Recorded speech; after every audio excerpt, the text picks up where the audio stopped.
को मैं कोटि कोटि नमन करती हूँ, वंदन करती हूँ।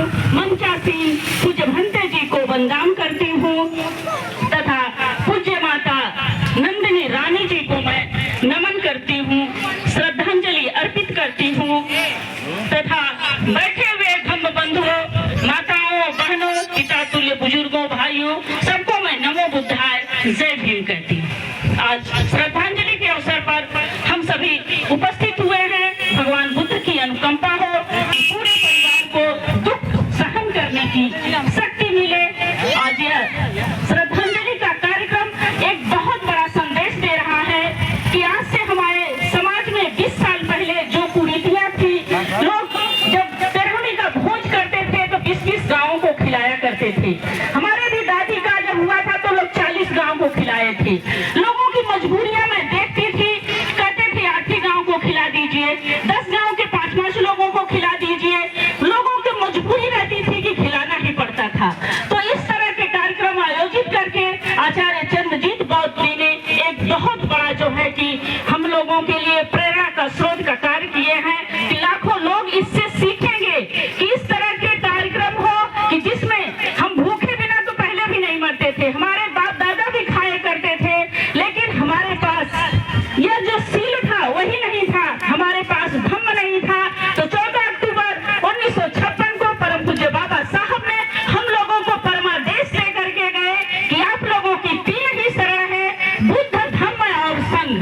लेकिन बड़े दुख की बात है कि आज तक हमारे पढ़े लिखे लोग भी तमाम शरणों में चले जाते हैं।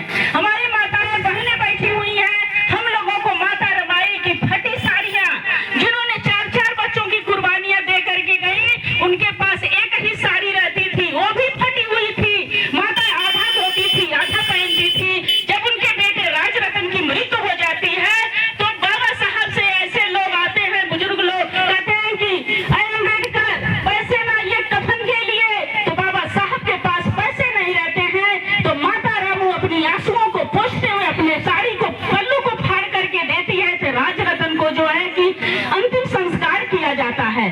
तो हम लोग कहाँ भटके हुए हैं। अभी भंते जी बता रहे थे कि जो सच्चे मन से कार्य नहीं करता है, दुख उसका पीछा करता है। तो ठीक उसी प्रकार से 2500 साल पहले भगवान बुद्ध हम लोगों को कह के गए अत्यधिको भाव, लेकिन आज भी हम लोग काली पीली नीली माई तमाम माताओं की शरण में चले जाते हैं, लेकिन कल्याण हमारा नहीं होता है। आज तक हम लोग उस माता को नहीं पहचान पाए कि माता नंगेली, जो कि स्तन ढकने का अधिकार नहीं था।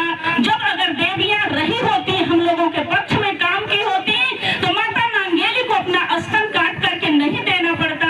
उन्होंने स्तन काट करके दिया हम लोगों को बराबरी लाने के लिए। माता रमाई को 4-4 बच्चों की कुर्बानी नहीं देनी पड़ती। माता सावित्रीबाई फुले, अभी बहुत अच्छी सी पिक्चर उनका निकली हुई है कि सारे लोग उस पिक्चर का विरोध किए थे कि ऐसी पिक्चर जब चली जाएगी तो लोग जान जाएंगे कि इनके साथ ऐसा शोषण किया, तो विरोध कर देंगे। तो माता सावित्रीबाई फुले 3 जनवरी 1831 को जब जन्म लेती है तो सूरज ऐसे ही चमका होगा, हवाओं में ऐसे ही नमी रही होगी, लेकिन शिक्षा की बात करना महापाप था।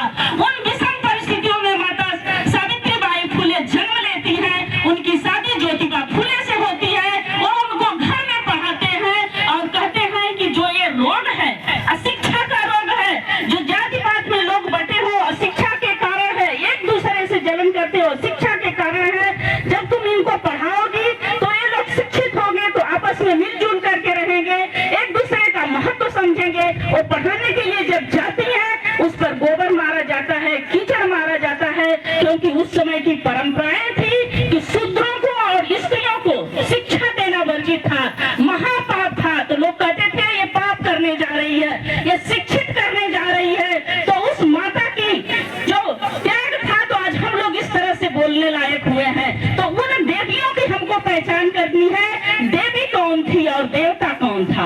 आज तक हम इस भ्रम से निकले ही नहीं कि हमारे देवता कौन थे। देवता का मतलब होता है जो देने वाला होता है, देवी का मतलब होता है कि जो देने वाली होती है। लेकिन हम लोग ठीक उल्टा समझ गए, जिसने दारू लिया, मुर्गा लिया, गांजा लिया, हलवा पूरी लिया, उसी को हम लोग देवी और देवता समझ लिए।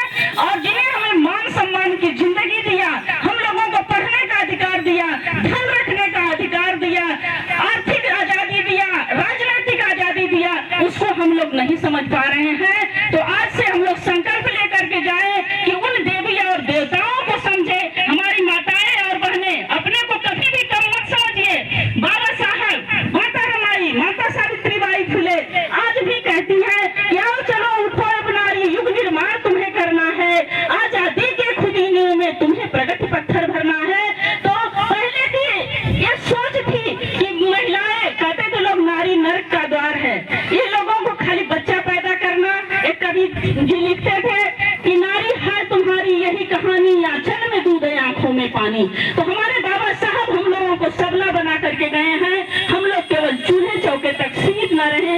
माता सावित्रीबाई फुले की उस लाइनों को भी चरितार्थ करना है कि पढ़ी लिखी बच्ची कैसी होनी चाहिए। तो हमें पढ़ी लिखी और शीलवान अपने बच्चों को, अगर यहाँ से हम लोग पूज्य भंते जी से इतनी अच्छी अच्छी बातें सीखे हैं या सीखने का अवसर मिला है, तो अपने बच्चों को हम शीलों से सजा दें तो निश्चय ही प्रगति होगी। और बाबा साहब का जो परमादेश था 14 अक्टूबर 1956 को, निश्चय ही वह साबित हो जाएगा। हम संस्कारों को जब अपना लेंगे, हमारी एक पहचान बन जाएगी, हमारे एक संस्कार होंगे, हमारे अपने पर्व होंगे। अब तक तो हम लोग त्योहार मनाते आ रहे हैं। त्योहार का मतलब होता है तुम्हारी हार। जिस दिन हमारी हार हुई उसी को हम लोग त्योहार मनाते आ रहे हैं। हमारा पर्व है, बुद्ध जयंती है, रविदास जयंती है, अंबेडकर जयंती है, वैशाख पूर्णिमा है। तो हम लोग अपने पर्व को धूमधाम से मनाएं, इस तरह के आयोजन करें, उसमें तमाम विद्वान आए, सिखाएं, हम लोग सीखें। जब तक हम लोग, आदमी कई तरह से सीखता है, एक तो देख करके सीखता है, पढ़ करके सीखता है, सुन करके सीखता है। मेरी एक बड़ी बहन थी, तो बहुत बढ़िया नाती पोते वाली है, तो आई थी इसी बुद्ध विहार पे, भंते जी के बुद्ध विहार पे। वहाँ महिलाओं को देखी, पूछ रही हो पढ़ ले नहीं, वो पढ़ ले नहीं। मैं कहना ये पढ़ी लिखी नहीं महिलाएं हैं, ये आती हैं तो ये सीख चुकी हैं, इनका भय खत्म हो गया है, ये अपने सिंदूर छोड़ चुकी हैं, चूड़ियां छोड़ चुकी हैं, क्योंकि अगर चूड़ियां अच्छी होती तो पुरुष भी पहनते। तो ये लोग जो है कि भय से निकल चुकी हैं, इस तरह से है। तो हमारी बहनों केवल देख करके हम लोग बताते रहे, वो छोड़ी नहीं, लेकिन जब देखी तो वो छोड़ दी। तो हमारे कहने का यही मतलब है कि केवल महिलाओं पे, हमारी बहनों पे दोषारोपण न करें, उनको ले जाएं, सारनाथ घुमाएं, श्रावस्ती घुमाएं, बौद्ध गया घुमाएं। जब अपने तीर्थ स्थलों को देखेंगी तो सीखेंगी। इन्हीं सब बातों के साथ मैं पूज्य माता को विनम्र श्रद्धांजलि, सत्संग नमन करते हुए पूज्य भंते जी को मैं वंदन करते हुए अपनी बारी में विराम देती हूँ। नमो बुद्धाय, जय। हेलो, अब समापन की तरफ